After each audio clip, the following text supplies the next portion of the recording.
आपने एक कहावत सुनी होगी, 3 तिगाधा काम बिगाड़ा। पर सवाल यह है, क्या यह कहावत फिल्मों पर भी लागू होती है? खासतौर पर तब जब रानी मुखर्जी जैसी दमदार हीरोइन मर्दानी 1 और 2 के बाद मर्दानी 3 लेकर वापस आती हैं।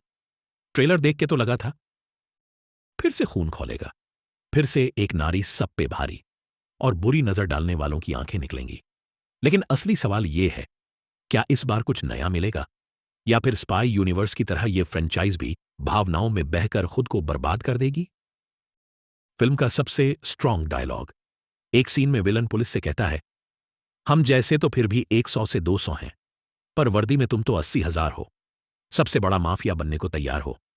और यहीं से समझ आ जाता है मर्दानी यूनिवर्स का मायरोस का असली सब्जेक्ट क्या है।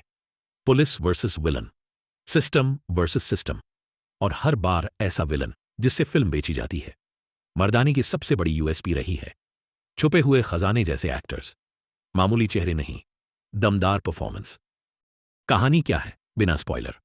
इस बार एक बड़े साहब की अमीर बेटी किडनैप होती है और उसी के साथ एक गरीब आदमी के घर की इज्जत भी छिन जाती है।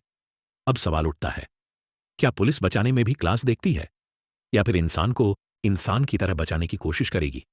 शिवानी रॉय की यूनिफॉर्म पर एक और दाग लगता है जब उनकी आंखों के सामने एक बाप से उसकी बेटी छीन ली जाती है। और फिर शुरू होता है चूहे बिल्ली का खेल।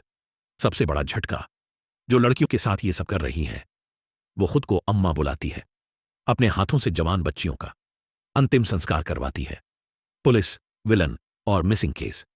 सुनने में तो ये मर्दानी 1 और 2 जैसा ही लग रहा है ना? तो फिर सवाल वही, अलग क्या है, नया क्या मिलेगा? वो कौन सा ट्विस्ट है जिस पर टिकट बिकेगा? ट्विस्ट की बात करें तो पहली बार ऐसा दिखाया गया है कि हर गायब बच्ची का अपहरण उसकी उम्र देखकर किया गया है। यहां लड़कियों का शरीर नहीं, कुछ और ही बेचा जा रहा है। लेकिन दोस्त, ट्रेलर में जो दिखता है जरूरी नहीं वही सच हो। कभी कभी सच सच बनने का नाटक करता है।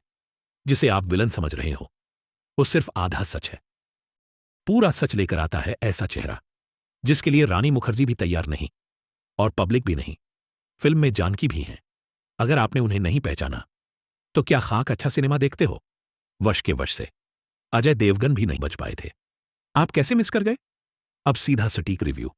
हर फिल्म थिएटर के लिए बनी हो जरूरी नहीं। मर्दानी 3 एक परफेक्ट ओटीटी रिलीज होती जहां ये अपनी ऑडियंस ढूंढ लेती और लोग दबा के तारीफ भी कर देते। लेकिन थिएटर वाला एक्सपीरियंस बिल्कुल नहीं। आजकल क्राइम पेट्रोल या सीआईडी के एक एपिसोड में जितना थ्रिल, क्राइम और सस्पेंस मिलता है, लगभग उतना ही मर्दानी 3 में भी है। सबसे बड़ी दिक्कत, इस फ्रेंचाइजर्स की जान हमेशा से विलन रहे हैं। ट्रेलर देख के लगा था इस बार हैट्रिक पूरी होगी, लेकिन सेकंड हाफ में अम्मा मर्दानी के सामने एकदम बकरी जैसी बेचारी हो जाती है। फिल्म खराब नहीं है, पर अलग भी नहीं है। पुराना माल नए पैकेट में डालकर बेच दिया गया है। रानी मुखर्जी के कमबैक को वेस्ट किया गया। अच्छे एक्टर्स को खुलने का मौका नहीं। ट्विस्ट और सस्पेंस लगभग न के बराबर। क्लाइमेक्स पूरी तरह प्रिडिक्टेबल और जीरो इंपैक्ट। रानी मुखर्जी के एक्शन को मजाक बना दिया गया है।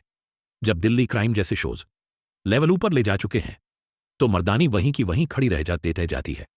फाइनल वर्डिक्ट, मर्दानी इंटेलिजेंट थी, मर्दानी 2 खूंखार थी, लेकिन मर्दानी 3 खुद की रिस्पेक्ट में सेंध लगा देती है। रेटिंग 5, एक रानी मुखर्जी के लिए, नो नॉनसेंस अप्रोच के लिए। नेगेटिव्स, प्रेडिक्टेबल स्टोरी, अच्छे एक्टर्स का वेस्ट, क्लाइमेक्स में जीरो इमोशंस। YRF को अब अपने कॉप यूनिवर्स को रीस्टार्ट करना पड़ेगा। नया केस, नया सब्जेक्ट और नया टैलेंट बहुत जल्दी ढूंढना होगा। Take care. Bye bye.